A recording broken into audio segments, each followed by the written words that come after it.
పేరేం పేరన్నా? నా పేరు ఆసిఫ్ అండి. కృష్ణా జిల్లా అండి. తెనలూరు నియోజకవర్గం. దాదాపు కూటమి ప్రభుత్వం వచ్చి సంవత్సరం కావస్తుంది. అవునండి. ఎలా అనిపిస్తుంది మీకు సంవత్సరం పరిపాలనపై దృష్టి పెడితే బాగుంటుందండి. ఈవెంట్ల మీద కన్నా పరిపాలన మీద పెడితే చాలా బాగుంటుందని నా దృష్టి. ఈ సూపర్ 6 స్కీమ్స్ గురించి కానీ వాటి గురించి అమలు చేస్తే బాగుంటుంది. అమలు చేయకుండా ఎలా ఉంది అంటే ఏం చెప్తారు? అమలు చేయాలి. ఒక పెన్షన్ తప్ప, ఒక గ్యాస్ బండ తప్ప వేరే ఏది అమలు చేయట్లేదు. రేపు 15వ తారీఖు నుంచి ఉచిత బస్సు కూడా ఇస్తా అంటున్నారు. ఇస్తే సంతోషం సార్. ఉచిత బస్సు ఇచ్చిన రాష్ట్రాల పరిస్థితి ఏంటో ఒక్కసారి పునరాలోచించుకొని ఇవ్వండి. వాటిపై అధ్యయనం చేసి అంటే మహిళలకి ఎవరికైతే అవసరమో వాళ్ళకి ఇవ్వండి. విద్యార్థులకు అవసరం, మహిళల్లో ఎవరైతే ఉద్యోగాలు చేస్తున్నారో వాళ్ళకి అవసరం, వాళ్ళకి ఇవ్వండి. తర్వాత ఇంకా ఇంకేమైనా చెప్పాలనుకుంటున్నారు గవర్నమెంట్కి? సార్, విద్యా వ్యవస్థ అనేది చాలా వరకు కుంటుపడిపోయింది. ఇదివరకు ఉన్న స్కూళ్ళు ఇవాళ ఆ స్కూళ్ళ పరిస్థితి లేదు. స్కూళ్ళు భ్రష్టు పట్టిపోయి కారణం ఏంటి అంటే వాటి మీద మెయింటెనెన్స్ లేదు. ఆ మెయింటెనెన్స్ లేకపోవడానికి గల కారణం ఏంటంటే వాటిపైన ప్రత్యేకించి శ్రద్ధ లేదు. ఫర్ ఎగ్జాంపుల్, ఈ స్కూళ్ళల్లో ట్యాపులు విరిగిపోవడం, ఆరో ప్లాంట్లు పనిచేయకపోవడం, మధ్యాహ్నం చిక్కీలు సరిగ్గా రాకపోవడం, పిల్లలు కూడా ట్యాబులు కూడా సరిగ్గా పనిచేయకపోవడం, వాటిని మళ్ళీ పర్యవేక్షించి మళ్ళీ మనకు ఆల్రెడీ అవకాశం ఉంది. ట్యాబులు ఒకసారి ఇచ్చిన ట్యాబ్ని 5 ఏళ్ల పాటు మళ్ళీ మనం రీజనరేట్ చేసుకోవచ్చు అనే ఉద్దేశం. వాటిని మళ్ళీ రీజనరేట్ చేసే విధానాన్ని ఎంఈఓలు పట్టించుకోకపోవడం, ఇలాగా ఎక్కడికక్కడ భ్రష్టు పట్టిపోయింది సార్. ఎమ్మెల్యేలు, నాయకులు వీళ్ళందరూ అన్నీ పట్టించుకోవాలంటే కుదరదు. అలా అని చెప్పి పట్టించుకోకపోయినా కానీ వ్యవస్థలో లోపాలు జరుగుతూనే ఉంటాయి. వాటిని ఒకసారి దృష్టి సారిస్తే బాగుంటుందని నా ఉద్దేశం. అయితే ఇప్పుడు మొట్టమొదటిసారిగా పవన్ కళ్యాణ్ గారు ఎమ్మెల్యే గెలవడం జరిగింది. ఆయన పనితీరు ఎలా ఉందంటారు? సార్, పనితీరు అంటే స్వయాన ఆయన నియోజకవర్గంలోనే దళితుల్ని వెలివేసిన సందర్భం ఉంది. దానిపై ఆయన స్పందించలేదు. ఆ స్పందించకపోవడం అనేది చాలా దారుణమైన విషయం. దళితులు, ముస్లింలు అనేవాళ్ళు ఈ దేశానికి మూలవాసులు. వాళ్ళని వదిలేసి మీరు వాళ్ళపై స్పందించకుండా ముస్లింలు ఉగ్రవాదులు అంటే అది కరెక్ట్ కాదు. ముస్లింలు ఏ విధంగా ఉగ్రవాదులు అంటే 57 దేశాల్లో 58 దేశాల్లో ముస్లింలు ఉన్నారు. వాళ్ళు నిజంగా ఉగ్రవాదులు అయితే మనందరం శాంతి ప్రశాంతంగా నిద్రపోగలమా? మీరు కానీ, నేను కానీ? అది ముస్లిం సమాజానికి మీరు పవన్ కళ్యాణ్ గారు తప్పకుండా క్షమాపణ చెప్పాలి. ప్లస్ దళితులకి ఏదైతే జరిగిందో వాటిపై పూర్వాపరాలు పరిశీలించి, మీరు స్వయంగా పరిశీలించి వాటిపై చర్యలు తీసుకోవాల్సిన బాధ్యత ఎంతైనా ఉంది మీకు. డిప్యూటీ సీఎం హోదా మీకు అన్ని జాతులు, అన్ని రకాల జాతులు అందరూ ఓట్లు వేయబట్టే మీరు వాళ్ళ ఎమ్మెల్యేగా ఎలక్ట్ అయ్యారు. మీరు అసెంబ్లీలో కూర్చోగలిగారు, డిప్యూటీ సీఎం అవ్వగలిగారు. వాళ్ళందరూ ఓటేయకపోతే మరి మీ పరిస్థితి ఏంటి? అది ఒకసారి పునరాలోచించుకోవాలని నా బాధ్యత. నారా లోకేష్ గారు చాలా బాగా చేస్తున్నాడండి.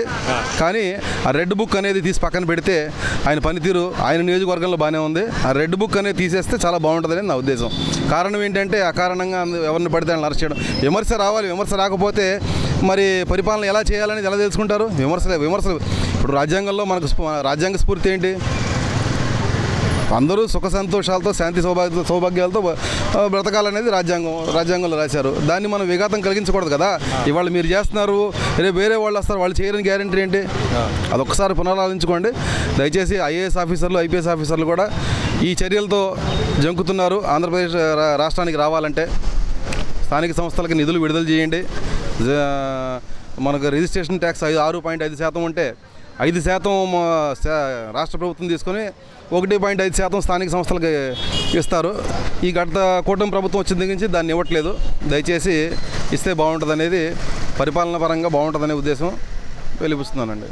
4 సంవత్సరాలు ఇంకా మెరుగవలసిన అవకాశం చాలా ఉందండి. చాలా ఉంది. మీరు ఇంకా చాలా ప్రవేశపెట్టాల్సినవి ఉన్నాయి. చెత్తబళ్ళు, 108లు, 104లు, ఇప్పుడు రేషన్ వెహికల్స్ తీసేస్తానంటున్నారు. అది అనాలోచితమైన నిర్ణయం అనేది నా ఒపీనియన్. దానివల్ల అనవసరంగా అవినీతి పెరుగుతుంది తప్ప తగ్గుతుందనేది ఎక్కడ నాకు అనిపించట్లేదు. గత ప్రభుత్వానికి ఈ ప్రభుత్వానికి తేడా ఏంటంటే, గత ప్రభుత్వంలో చాలా సంక్షేమ పథకాలు అమలు చేశారు. అమలు చేసేసినా వాళ్ళకి 11 వచ్చినాయి. మీరు కూడా అదే స్థాయిలో సంక్షేమాలు అమలు చేస్తే మీకు ఎన్ని వస్తాయి అనేది మీరు ఒకసారి పునరాలోచించుకోండి. ఆ సంక్షేమం అనేది అందరికీ అవసరం, ఇవ్వాల్సిందే. అది రాజ్యాంగంలో రాసి ఉంది. దాన్ని ఎవరు కాదనలేరు. కానీ ఎవరైతే సంక్షేమాన్ని ఆపాలనుకుంటున్నారో అది సరైన నిర్ణయం కాదనేది నా ఒపీనియను. ఆగిపోయిన పోర్టులు, మెడికల్ కాలేజీలు, వీటన్నిటిని కట్టండి. వీటన్నిటిని రాష్ట్ర ప్రభుత్వ పరిధిలోకి తీసుకొని వీటన్నిటిని మీరే ఎస్టాబ్లిష్ చేయండి. దానివల్ల మీకు మంచి పేరు వస్తుంది. ఏమో రేపొద్దున మళ్ళీ మీరే ప్రభుత్వం అధికారంలోకి రావచ్చు. మంచి చేస్తే ఎవరైనా కాదనరు కదా. ఇప్పుడు మీరు అతను మంచి చేయలేదని చెప్పి అతను తీసి పక్కన పెడదాం అనుకున్నారు, పెట్టారు. మీరు చేయండి. ఆ మంచి ఏదో మీరు చేసి చూపించండి. ఇదండి ఇలా చేయాల్సిందని చెప్పి. ఇది నేను చెప్పుకునే open. Thank you. Thank you. ఏం పేరు బాబాయ్? వెంకటరాజు. పెన్షన్ వస్తుందా? పెన్షన్ వస్తుంది బాబాయ్. ఫస్ట్ తారీఖు వస్తుందా? ఎలా ఉంది? కూటమి ప్రభుత్వం వచ్చి దాదాపు సంవత్సరంగా వస్తుంది. చంద్రబాబు గారి పరిపాలన ఎలా ఉంది, మీకు ఎలా కనిపిస్తుంది? బాగానే ఉంది బా. 1వ తారీఖు ఇస్తాడు. పెన్షన్కి అన్నిటికీ పెన్షన్కి అప్పుడు ఉన్నాక అట్టే ఇస్తుండు. ఇప్పుడు మనకు పెంచారు పర్వాలేదు. పెన్షన్తో వస్తుంది మీకు. అంతకుముందు 3,000 ఇస్తుండు. మనం వికలాంగులకి 6,000 ఇస్తుండు. అబద్ధం చెప్పకూడదు. 1వ తారీఖుకి తీసుకోమని చెప్పాడు. ఎలా ఇంటికి వచ్చేస్తున్నారా లేకపోతే మీరు వెళ్తున్నారా? ఇంటికే వచ్చి పెన్షన్ ఇస్తున్నారు. నాకు నేను మన లోకేష్ కాడికి మన మీటింగ్కి పోతున్నాయి. లోకేష్ గురించి చెప్పండి మరి. లోకేష్ అన్నీ చేస్తాను, రోడ్లు అన్నీ బైపాసులు అన్నీ వేస్తాను అని చెప్పాడు. మన బట్టకొండూరు కాడికి అందరూ మీటింగ్ పోయినాం. జగన్ వాడికి సిఎస్పురం వచ్చినాడు. మీటింగ్ అయిపోయినాయి. అదే ఇంకా ఈయన మనకు రోడ్లు వేసింది ఈయనే. పరిపాలన బాగానే ఉందంటారు అయితే? పరిపాలన బాగానే ఉంది. ఇప్పుడు డబ్బులు వేసాడు చెప్పు. వాళ్ళు డబ్బులు వేసింది ఏమో. జగన్ డబ్బులు వేసాడు, ఈయన వేయలేదు.